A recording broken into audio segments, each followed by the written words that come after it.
ഇന്ന് ചെറിയ പെരുന്നാളിൻ്റെ ദിവസമാണ്. വിശ്വാസികളെ സംബന്ധിച്ച് ഏറ്റവും സന്തോഷമുള്ള പരിപാവനമായ ദിവസമാണ്. അന്നേ ദിവസം രാവിലെ നമ്മോടൊപ്പം ചേരുന്നത് പെരിന്തൽമണ്ണയിലെ MLA യും UDF സ്ഥാനാർത്ഥിയുമായ ശ്രീ നജീബ് കാന്തപുരമാണ്. നജീബ് ക, ആദ്യം പെരുന്നാൾ ആശംസകൾ. Thank you same to you. പള്ളിയിലേക്ക് ഇറങ്ങായിരിക്കും. പള്ളിയിലേക്ക് പോകാൻ ഇറങ്ങാണ്. അപ്പോൾ വളരെ സന്തോഷമുള്ളൊരു പെരുന്നാളാണ്. പെരിന്തൽമണ്ണയിൽ ഈ 5 വർഷം പൂർത്തിയാക്കുന്നതിൻ്റെ സന്തോഷം. പെരിന്തൽമണ്ണ ടൗൺ ജുമാ മസ്ജിദിലെ ഈദ് മസ്ജിദിലാണ് ഈദ് നിസ്കാരത്തിന് ഞാൻ പോകുന്നത്. ഏതായാലും മനസ്സിലുള്ള ഒരുപാട് നല്ല ഓർമ്മകൾ, ഈ 5 വർഷത്തെ വളരെ നല്ല സന്തോഷമുള്ള ഓർമ്മകൾ മാത്രമാണ് എനിക്ക് പെരിന്തൽമണ്ണ നൽകിയിട്ടുള്ളത്. ജനങ്ങൾക്കിടയിൽ ഈ 5 വർഷവും ഞാൻ പൂർണ്ണമായിട്ടും എൻ്റെ ആത്മാർത്ഥമായ സേവനം നിർവഹിച്ച് നിൽക്കുന്നു എന്നുള്ള ആത്മവിശ്വാസത്തോടെയാണ് ജനവിധി തേടുന്നത്. രണ്ടാമതായിട്ട് വീണ്ടും മത്സരിക്കാൻ എന്നെ ഇതേ നിയോജകമണ്ഡലത്തിൽ തന്നെ പാർട്ടി നിയോഗിച്ചതിലുള്ള വലിയ അഭിമാനവും സന്തോഷവും എനിക്കുണ്ട്. പിന്നെ സ്വാഭാവികമായിട്ടും ഇന്നത്തെ ഒരു ദിവസം എൻ്റെ മനസ്സിലൊരു ദുഃഖമുണ്ട്, എല്ലാവരുടെയും മനസ്സിലുള്ളതാണ്. നമ്മുടെ ആയിരക്കണക്കിന് പ്രവാസി സുഹൃത്തുക്കൾ ഇന്ന് ഈ പെരുന്നാൾ ആശങ്കയോടുകൂടിയാണ് ആഘോഷിക്കുന്നത്. പ്രവാസികളായിട്ടുള്ള ആളുകളൊക്കെ ഈ പെരുന്നാളിന് നാട്ടിൽ വരണമെന്ന് ആഗ്രഹിച്ച് ഒരുപാട് പേര് കാത്തിരിക്കുന്നിട്ടുണ്ടാവാം. പക്ഷേ വിമാന സർവീസുകളടക്കം പ്രയാസപ്പെട്ട ഒരു അന്തരീക്ഷത്തിൽ നമ്മുടെ GCC രാജ്യങ്ങളിലെ സഹോദരങ്ങൾ നിൽക്കുന്നു എന്നത് ഏറെ വേദനിപ്പിക്കുന്ന ഒരു കാര്യമാണ്. അവർക്ക് എത്രയും വേഗം ആ കാർമേഘങ്ങളെല്ലാം നീങ്ങി പ്രശ്നങ്ങളെല്ലാം അവസാനിച്ച് GCC കൺട്രീസ് ഉൾപ്പെടെയുള്ള പശ്ചിമേഷ്യ സമാധാനത്തിലേക്ക് വരട്ടെ എന്ന ഒരു പ്രാർത്ഥനയാണ് എൻ്റെ മനസ്സിലുള്ളത്. ഇന്നലെ പത്രിക സമർപ്പിച്ചു കഴിഞ്ഞു. പ്രചരണത്തിൻ്റെ തിരക്കേറിയ ദിവസങ്ങളാണ്. പേരിനൊപ്പം ജന്മനാടും മനസ്സിൽ പെരിന്തൽമണ്ണയുള്ള ആളാണെന്നാണ് ഞാൻ പറഞ്ഞു കേട്ടിരിക്കുന്നത്. പലയിടത്തും പറഞ്ഞാൽ കേൾക്കുന്നത് അല്ലേ? അത് പലപ്പോഴും എന്നോട് പറയാറുണ്ട്, ഇനി പെരിന്തൽമണ്ണയിലേക്ക് തന്നെ പേരും മാറ്റണം എന്ന്. സ്വാഭാവികമായിട്ടും അത്രമാത്രം ഞാൻ പെരിന്തൽമണ്ണയിൽ ഇഴകിച്ചേർന്ന് ജീവിച്ച ഒരാളാണ്. ഈ നാട്ടിലെ ഒരു ഊടുവഴി പോലും എനിക്ക് പരിചയമില്ലാത്തതില്ല. ഈ നാട്ടിലെ മനുഷ്യരുടെ മുഖം എൻ്റെ മനസ്സിൽ നിറയുന്നുണ്ട്. മാത്രമല്ല, നമ്മളെപ്പോഴും ഒരു ജനപ്രതിനിധി എന്ന നിലക്ക് എനിക്കൊരു ബാഡ് എക്സ്പീരിയൻസ് ഈ നിയോജകമണ്ഡലത്തിലെ ഒരു മനുഷ്യൻ്റെ ഭാഗത്തു നിന്ന് പോലും പറയാനില്ല എന്നുള്ളതാണ് ഏറ്റവും വലിയ സന്തോഷമുള്ള കാര്യം. ഒരു പക്ഷേ അതൊരു ജനപ്രതിനിധി എന്ന നിലയിൽ എനിക്ക് കിട്ടിയ ഒരു സൗഭാഗ്യമായിട്ട് ഞാൻ കാണുകയാണ്. കാരണം ഞാനത് വെറുതെ ഒരു ആലങ്കാരികമായിട്ട് പറയല്ല, അനുമതി നാട്ടുകാരനും കൂടെ ആണല്ലോ. ഞാൻ പറയട്ടെ, എനിക്ക് ഈ 5 വർഷത്തിനിടയിൽ സന്തോഷമുള്ള അനുഭവങ്ങളല്ലാതെ ജനങ്ങളുടെ ഭാഗത്തുനിന്ന് അങ്ങനെ ഒരു പ്രതികരണമോ അല്ലെങ്കിൽ ഒരു പ്രതിഷേധമോ അല്ലെങ്കിൽ ഞാൻ അങ്ങനെ ചെയ്തില്ല എന്നുള്ള കാര്യമോ ഒന്നും വന്നിട്ടില്ല. പിന്നെ സ്വാഭാവികമായിട്ടും വികസനം എത്തുന്ന കാര്യത്തിലാണ്, അതിൻ്റെ വിതരണത്തിൽ ഞാൻ പരമാവധി നീതി പാലിച്ചിട്ടുണ്ട്. ഇപ്പോൾ ഒരു ജനപ്രതിനിധി എന്ന നിലയിൽ ഞാൻ ഒരിക്കലും പക്ഷപാതം കാണിച്ച് ഏതെങ്കിലും ഒരു CPM അംഗത്തിന് ഏതെങ്കിലും തരത്തിൽ അവർ ചോദിച്ച ഫണ്ട് കൊടുക്കാതിരിക്കുകയോ അവരുടെ പഞ്ചായത്തുകളോടൊരു അവഗണന കാണിക്കുകയോ അവർ ക്ഷണിച്ചൊരു പരിപാടിയിൽ നിന്ന് മാറി നിൽക്കുകയോ അങ്ങനെ ഒരിക്കലും ഉണ്ടായിട്ടില്ല. എന്ന് പറഞ്ഞാൽ ഈ 5 വർഷവും ഞാൻ ഇപ്പം നാടിൻ്റെ ഒരു ജനപ്രതിനിധി എന്ന നിലയിൽ തന്നെ പ്രവർത്തിച്ചിട്ടുണ്ട്. രാഷ്ട്രീയമായ ഒരു ആ തരത്തിലുള്ള വിവേചനം ഒരിക്കലും ഞാൻ കാണിച്ചിട്ടില്ല. ഇടതുപക്ഷം ഉന്നയിക്കുന്ന പ്രധാനപ്പെട്ട ഒരു കാര്യം കൂടി ഇതിൽ പറയുകയാണ്. 2006 ശശിയേട്ടൻ MLA ആയപ്പോൾ കൊണ്ട വികസനം മാത്രമേ പെരിന്തൽമണ്ണ മണ്ഡലത്തിലുള്ളൂ. പെരിന്തൽമണ്ണയിൽ ബസ് സ്റ്റോപ്പ് പോലും ശശിയേട്ടന് ശേഷം ഇവിടെ ആരും ഉണ്ടാക്കിയിട്ടില്ല എന്നൊരു നെറേറ്റീവിലാണ് അവരുടെ പ്രചരണം. എങ്ങനെയാണ് താങ്കൾ വികസനം കൊണ്ടുവന്നിട്ടില്ല എന്നുള്ള അവരുടെ വാദഗതിയെ എതിർക്കുന്നത്? ഒന്നാമത് ഞാൻ പറയട്ടെ, ഇവിടെ ശശിയേട്ടൻ ചെയ്ത എല്ലാ നല്ല പ്രവർത്തനങ്ങളെയും ഞാൻ സന്തോഷപൂർവ്വം ഓർമ്മിക്കുകയാണ്. അദ്ദേഹം ഒരുപാട് നല്ല കാര്യങ്ങൾ ചെയ്തിട്ടുണ്ട്. അദ്ദേഹം MLA ആകുന്നത് ഇടതുപക്ഷം ഭരണത്തിലുണ്ടായിരുന്ന VS അച്യുതാനന്ദൻ മുഖ്യമന്ത്രിയായിരുന്ന കാലത്താണ്.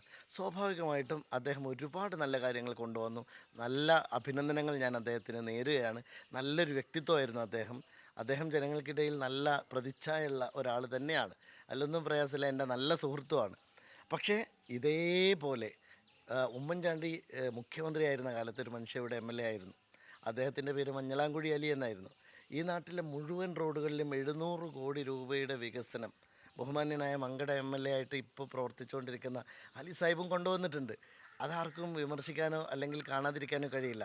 പക്ഷെ ഞാൻ 5 വർഷം നിന്നത് കടുത്ത വിവേചനം ഒരു മുഖമുദ്രയാക്കിയ സർക്കാർ കേരളത്തിൽ ഭരിക്കുമ്പോഴാണ്. അതാണ് വ്യത്യാസം. അപ്പോൾ എന്നെ സംബന്ധിച്ചിടത്തോളം ഉള്ള ഏറ്റവും വലിയ പ്രയാസം ഇവിടുത്തെ ഒരു ഹോസ്പിറ്റലിനോട് പോലും സ്വാഭാവികമായിട്ടും യാതൊരു പ്രയാസവുമില്ലാതെ ആളുകൾ ഒരു സൗമ്യമായി പെരുമാറുന്നത് ഒരു ഹോസ്പിറ്റലിന് ഒരു ആനുകൂല്യം നൽകുന്ന കാര്യത്തിൽ അതുപോലും ഈ ഗവൺമെൻറ്റിൻ്റെ ഭാഗത്തുനിന്ന് ഉണ്ടായിട്ടില്ല. അങ്ങനെ കൊടിയ വിവേചനം രാഷ്ട്രീയമായി മുഖമുദ്രയാക്കിയ ഒരു ഗവൺമെൻറ് ഭരിക്കുന്ന കാലത്ത് ഒരു പ്രതിപക്ഷ MLA ആകാൻ വിധിക്കപ്പെട്ട ഒരാളെന്ന നിലയിൽ സ്വാഭാവികമായിട്ടും എനിക്ക് ചെയ്യുന്നതിൽ പരിമിതി ഉണ്ടായിട്ടുണ്ട്. ഞാനതാണ് പറഞ്ഞത്. അലി സാഹിബ് തൊട്ട് മുമ്പ് ഉമ്മൻചാണ്ടി സർക്കാർ ഭരിച്ച കാലത്ത് MLA ആയിരുന്നപ്പോൾ കൊണ്ടുവന്ന ഒരുപാട് വികസനമുണ്ട്. ശശിയേട്ടൻ VS അച്യുതാനന്ദൻ മുഖ്യമന്ത്രിയായിരുന്ന കാലത്ത് ഭരണമുന്നണി MLA ആയിട്ട് കൊണ്ടുവന്ന കാര്യമുണ്ട്. ഇത് ഞാൻ ഈ നിയമസഭയിൽ തീർച്ചയായിട്ടും UDF മന്ത്രിസഭ വരും, അത് ഞാനും തുടരും. ആ കാഴ്ചപ്പാട് എനിക്ക് നല്ല ബോധ്യമുണ്ട്.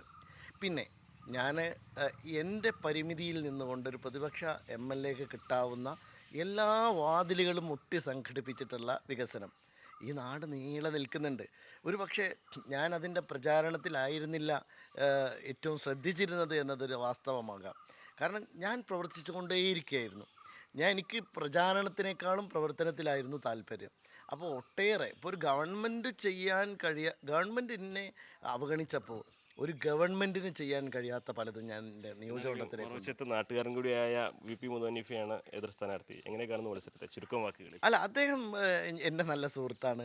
വ്യക്തിപരമായിട്ടുള്ള മത്സരം അല്ലല്ലോ ഇത്. സ്വാഭാവികമായിട്ടും ഒരു രാഷ്ട്രീയ മത്സരമാണ്. മാത്രമല്ല, നമ്മൾ എന്ത് ചെയ്തു എന്നെ ഓഡിറ്റ് ചെയ്യട്ടെ. എൻ്റെ സോഷ്യൽ ഓഡിറ്റിന് വേണ്ടി ഞാൻ നിന്നു കൊടുത്ത ഒരാളാണ്. ഞങ്ങളിപ്പോൾ കഴിഞ്ഞ ഒരു 1.5 മാസം മുമ്പ് പെരുമ എന്നൊരു പ്രോഗ്രാം സംഘടിപ്പിച്ചുകൊണ്ട് ഞാൻ ജനങ്ങൾക്ക് മുമ്പിൽ നിന്നു. ജനങ്ങൾ ചോദിക്കട്ടെ, ജനങ്ങൾ പറയട്ടെ, ജനങ്ങളുടെ അഭിലാഷങ്ങളും അഭിപ്രായങ്ങളും ഉണ്ടാവട്ടെ എന്ന നിലയിൽ തന്നെ ഞാൻ സോഷ്യൽ ഓഡിറ്റിന് വിധേയമായ ഒരാളാണ്. അപ്പോൾ എനിക്കതിൽ ഏറ്റവും പ്രധാനമായിട്ട് തോന്നിയ ഒരു കാര്യം, നമ്മൾ സത്യസന്ധരാവുക, നമ്മൾ ആത്മാർത്ഥമായി നിലകൊള്ളുക, നമ്മളൊരു തുറന്ന പുസ്തകമായി ജീവിക്കുക എന്നതാണ് രാഷ്ട്രീയത്തിൽ ഞാനെപ്പോഴും പാലിച്ചുകൊണ്ടിരിക്കുന്ന ഒരു പറയുന്നൊരു കാര്യം. സ്വന്തം നിലയിൽ കൊണ്ടുവന്ന പദ്ധതികളൊക്കെ പലതും കള്ളപ്പണം വെളുപ്പിക്കാൻ വേണ്ടിയുള്ള തരത്തിലാണ്. നമ്മൾ വലിയൊരു ആരോപണം അവർ ഉന്നയിക്കുന്നുണ്ട്. അല്ല, ആരോപണങ്ങൾക്ക് എന്തടിസ്ഥാനമാണുള്ളത്? ഇപ്പോൾ നമുക്ക് ആരോപണങ്ങൾ ആർക്കും ഉന്നയിക്കാം. ഞാൻ ഇവിടെ വരുന്നത്, ഞാൻ ഒരു കാര്യം പറയട്ടെ. ഇവിടെ IAS അക്കാഡമി നടക്കുന്നു. ഇത് ഓഡിറ്റഡ് അല്ലാത്ത ഒരു വർഷം പോലും കടന്നു പോയിട്ടില്ല. അത് 100% പ്രൊഫഷണലി പിന്നെ ഓഡിറ്റേഴ്സിനെ വെച്ച് ഓഡിറ്റ് ചെയ്ത് ഓഡിറ്റ് റിപ്പോർട്ട് സർക്കാരിന് നൽകി സർക്കാരിൻ്റെ മുഴുവൻ അംഗീകാരത്തോടെയും പ്രവർത്തിക്കുന്ന NGO ആണ്. അപ്പോൾ സ്വാഭാവികമായിട്ടും 80G, 12A, അതുപോലെ പിന്നെ എല്ലാ കേന്ദ്ര സംസ്ഥാന ഗവൺമെൻറ്റുകളുടെ അംഗീകാരത്തോടെ പ്രവർത്തിക്കുകയാണ്. ഇതിലേതെങ്കിലും തരത്തിലുള്ള ഓഡിറ്റിംഗ് പ്രോബ്ലം ഉണ്ടെങ്കിൽ ആ ഒബ്ജക്ഷനിലൊരു കുറയെങ്കിലും വരുമല്ലോ. ഞങ്ങളിവിടെ ചെയ്യുന്ന ഏതെങ്കിലും ഒരു പ്രവർത്തനത്തിൽ ഒരു നയാ പൈസയുടെ ഓഡിറ്റ് ഒബ്ജക്ഷൻ ഉണ്ടെങ്കിൽ ഈ പറയുന്നതിൽ വസ്തുതയുണ്ട്. എങ്ങനെയാണ് ഇനി തെരഞ്ഞെടുപ്പ് പ്രചരണത്തിൻ്റെ കാര്യങ്ങളൊക്കെ? പ്രചരണം വളരെ ശക്തമായി നമ്മൾ മുന്നോട്ട് കൊണ്ടുപോകാൻ ആഗ്രഹിക്കുന്നത് ജനങ്ങളിലേക്ക് പോവുക എന്നുള്ളത് മാത്രമാണ്.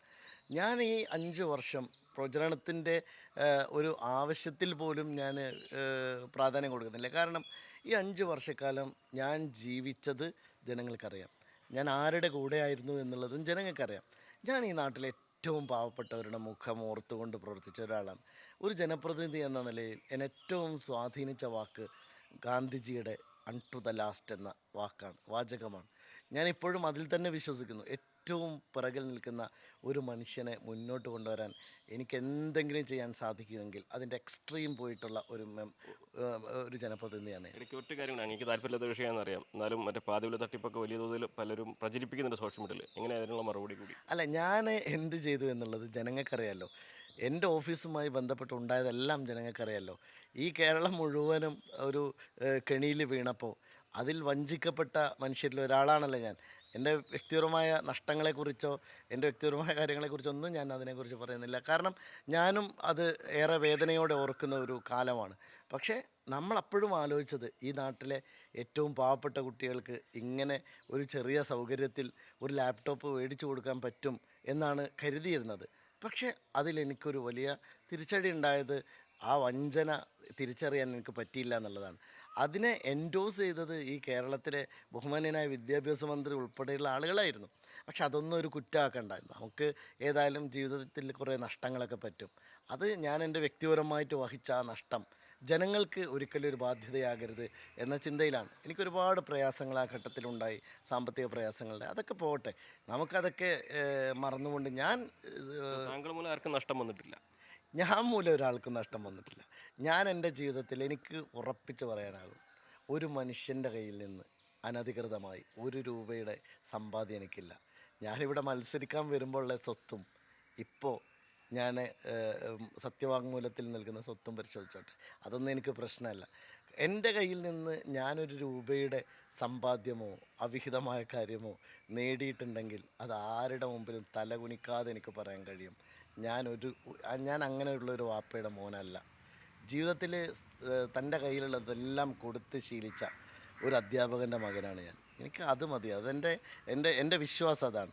അപ്പോൾ അതുകൊണ്ട് ഞാനിതൊരിക്കലും, അല്ലെങ്കിൽ ഞാൻ ജീവിതത്തിൽ ഒരിക്കലും ഒരു പണക്കാരനാകണമെന്ന് ആഗ്രഹിക്കുന്ന ഒരാളോ അല്ലെങ്കിൽ ഒരുപാട് പൈസ വേണം എന്ന് കൊതിക്കുന്ന ആളോ അല്ലേ. നമുക്ക് ജീവിച്ചു പോകാനുള്ള ഒരു വരുമാനം മതി, അതിലപ്പുറമൊന്നും ഞാൻ ആഗ്രഹിച്ചിട്ടില്ല.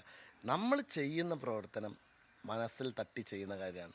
ഞാൻ ഈ നാട്ടിൽ എന്ത് കാര്യങ്ങൾ ചെയ്യുമ്പോഴും അതെൻ്റെ ഹൃദയത്തിൻ്റെ ഭാഷയിലാണ് ഞാൻ സംസാരിച്ചിട്ടുള്ളത്. ഈ നാട്ടുകാർക്ക് ബോധ്യമാകുന്ന സംസാരമാണ് ഞാൻ അത് ചെയ്തിട്ടുള്ളത്.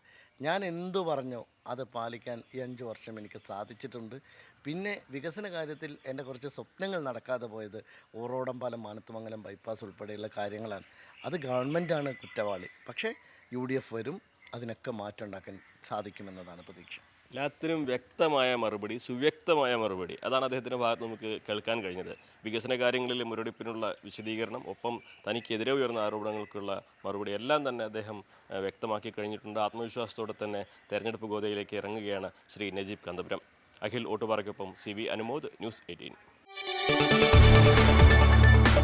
കൂടുതൽ വാർത്തകൾക്ക് News 18 Keralam YouTube channel subscribe ചെയ്യുക.